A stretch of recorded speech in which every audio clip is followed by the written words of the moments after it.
what we all expect now at this point. But the fact that Donald Trump is pushing back specifically on this and specifically saying, no, I was not, why is she bringing this up? I've already explained it. This is the dishonest media. I wasn't going after a disabled journalist. All you need to do is watch that video. He actually was. We all saw it, and then the campaign told us over and over that was one of the moments that really struck a lot of people.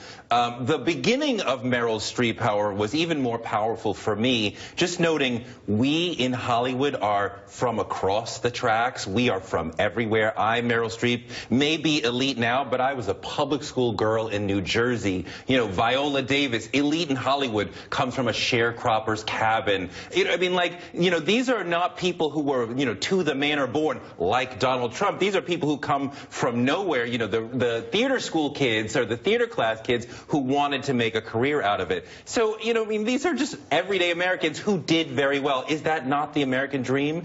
And again, we see Trump. Hold on, it might be the American dream, but it's fair to say there are many people in Hollywood that are now out of touch with that America. I mean, that's an argument you could make. Well, sure, yeah. I mean, yeah, but I mean, like, are they not America too, right? I mean, they come from everywhere and they make up a significant and valuable portion of America. So to diss them as, well, you're just Hollywood, no, they are real Americans just as well. All right, dissing them did help him win the election. I think that the frustration over Hollywood talking about politics, people who are frustrated about that need a new script. This isn't anything new. They've been doing it since the 60s, the 70s. It's never going to stop. It's what people tune in for these award shows for and what these celebrities attend these award shows to do. I think the fact that you're tuning into these things and getting upset that it happens is a little dated. I mean, who is convinced by any of this? That's what I'm wondering. I've seen this so many times before.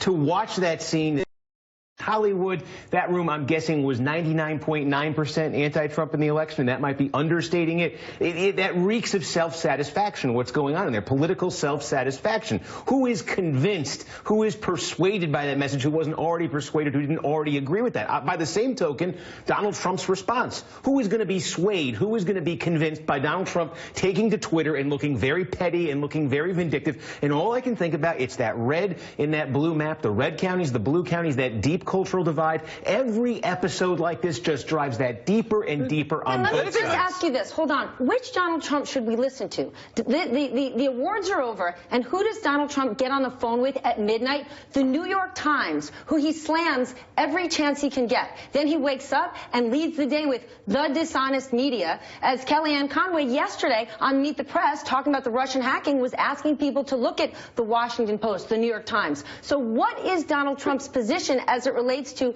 here's what I'm going to tell the American people. He doesn't have a set position. Let's not put these people on an equal platform here, right? Meryl Streep in the situation is an American, not speaking to the room, but speaking to the television cameras and saying, here's how I feel about things. And that is typical of the Golden Globes, as opposed to, say, the Oscars.